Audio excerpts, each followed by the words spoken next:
If you want to become a physical therapist, please stop asking for the wrong advice from the wrong people.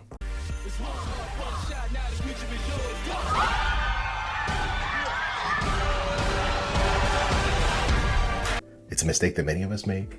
It's very easy to make, but I want you to understand why this is important. Let me first of all start off with the fact that it'll cost you an acceptance letter. It'll cost you years of applying. It'll cost you money. It'll cost you stress. It'll cost you sleep. And those are things that I certainly don't want to lose those things as a student. And so neither should you. I want to share that with you just because this is a huge mindset shift with a lot of the clients that we work with, because they've typically had certain people they go to for advice, not realizing that advice sometimes is good, many times is actually taking them off path, and I'll explain why, and then I'll help you reshift where you get guidance from so that you can get into physical therapy school efficiently, quickly, without wasting as much money or time or stress, and you'll be well on your way to becoming a doctor of physical therapy and living out your dream. Is that cool? Before I dive in, my name is Joseph Gugi. I am a doctor of physical therapy. I'm also one of the co-founders of Pre-PT Grind, where for years we've helped students just like yourself get into physical therapy school without wasting time or money.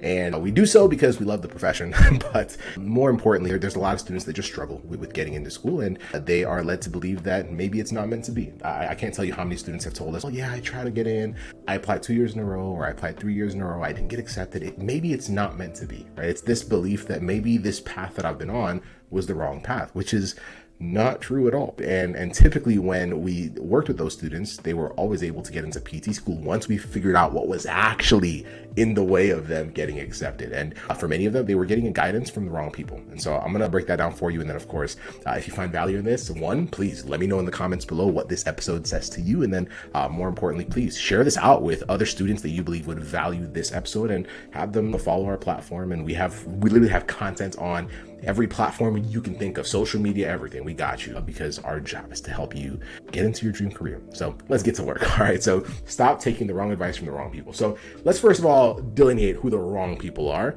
and what the wrong advice is. Is that cool? So the wrong people are, number one, and it's going to surprise you, but maybe it won't. The wrong people are, number one, school advisors. Right? Because a school advisor typically has not been in your shoes before, and they're giving you advice based off of what they've been told to tell you. And they're usually going to be the first to tell you, especially if your grades are not that great, they'll usually tell you, have a backup plan. Think of something else just in case. In fact, that's one of the reasons why Pre-PT Grind even exists, because 5 of my friends were told that by our mutual advisor, and they decided to quit on the profession. And that's the moment that things shifted for me. I was like, wait a minute, how am I going to put my entire how am I going to put my entire career in the hands of someone that has never felt what I'm feeling, has never desired becoming a physical therapist, has never become one. So they don't understand why I'm fighting so hard for it. And so I was like, yeah, I got to do things differently. And that led down a path that has now turned into Pre-PT Grind. The second group of people is family. Right. And don't get me wrong, like I'm very close with my family as well, but I'm talking about in relation to things that they don't already know. So if your family members have not been on this path before, then they're typically giving you advice based off of what they know.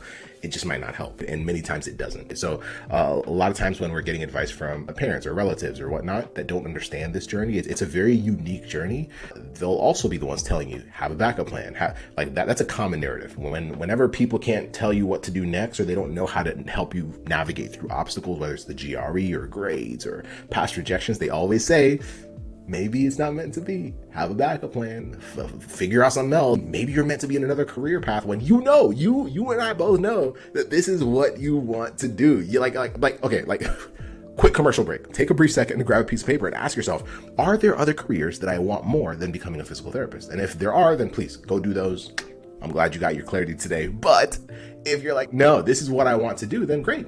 Let's lock in on it. There should be no reason for us to consider another career. It's just the fact that we've been taking advice from people that don't know how to help us get over those major hurdles. Does that make sense? And then the third group of people is actually physical therapists. You didn't see that one coming, did you? So physical therapists, mainly because, and don't get me wrong, obviously we're physical therapists, but let me give you some context as to what I mean. I'm talking about advice from a physical therapist based off of only their own experience.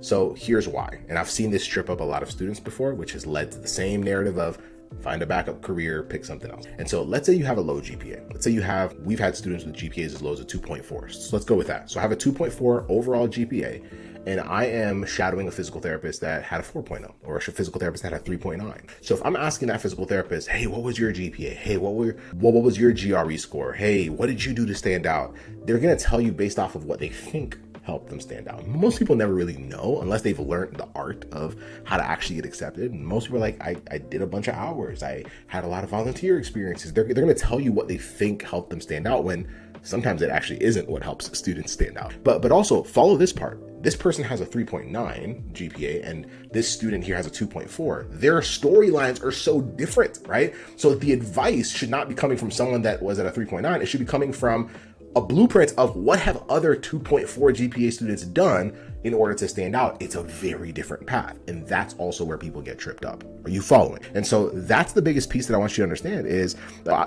one, those are the wrong people to take all advice from, because when we blindly follow someone who has never been on the path and doesn't understand what we've been through, then that's usually where we get stuck. I hope this is making sense so far. And so now here are some examples of the wrong types of questions to ask the wrong people, right? So the wrong types of questions are questions like, what were your grades? It's especially to a physical therapist, or how many observation hours did you have? Or how many observation hours do you think I should have? Another one is, what was your GRE score if you're asking a physical therapist? So now we're comparing something that might not actually be matching up properly. Is this making sense? And here's the biggest reason why this is very important is because if you take the wrong advice from the wrong people, it'll lead you into two categories. One category is it'll actually make you feel worse about your situation, which will lead you to spiral harder, get you in your own head, overwhelmed. Now you're more likely to quit on your dream, the dream that you know you want. Or on the other side, you get a false sense of security, or a false uninflated ego is probably another way to say it. You feel good about your situation when in reality, there's things that you should actually be working on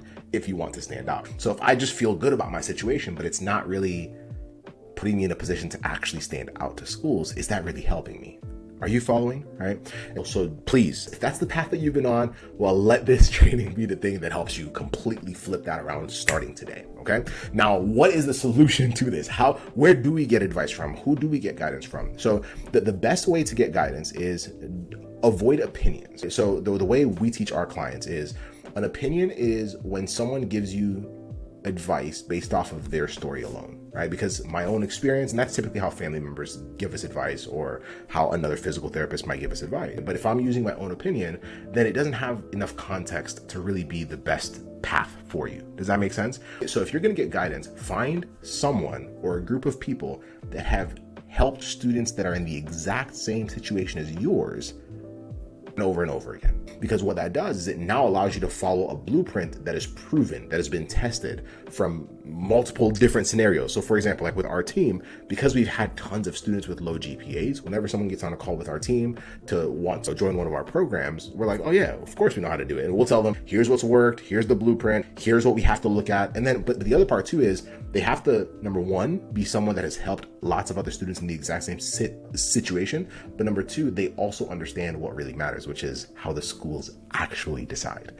The biggest issue when it comes to applying to PT school is most of us assume or think we know what the school wants, instead of just finding out from the school what they actually value and how they prioritize applications. How do they actually decide who's going to be in their program? And most of us have that wrong.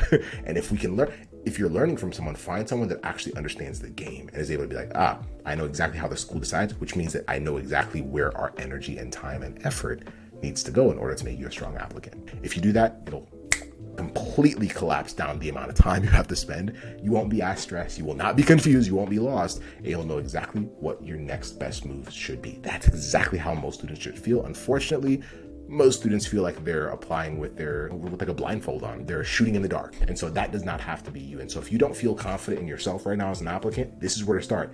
Start with figuring out, who can I get help from that has done this multiple times before, but is also able to help me understand what's going on in the mind of the schools themselves, because that is massive. And if you don't have someone like that, we got you. This is what we do. So here's what I want you to do. If you're like, hey, okay, like Joseph, how do I get started? Go to this link. Go to acceptanceguides.com and we will give you some free resources to get you started right now. And then of course, our team will even reach out to you to see where you're at in your journey, and also how we can help you navigate through that. But we're not doing it based off of opinions. We're doing it based off of proven strategy that has seen hundreds of students that have been in the exact same position as you also get into PT school. And if you're new to our platform, Currently, 92% first time acceptance rate is what we're at, right? After the last 7+ years. It works, right? But you don't have to feel like you're guessing. You don't have to feel like you're shooting in the dark. You don't have to feel like you have to take advice from someone that's giving you an opinion or has never been in your shoes before, because that will leave you lost. That's it. I hope this was helpful to you. Acceptanceguides.com. And of course, if you found value in this, first, please let me know in the comments below, what did this episode say to you? And then of course, share this out with someone else who you believe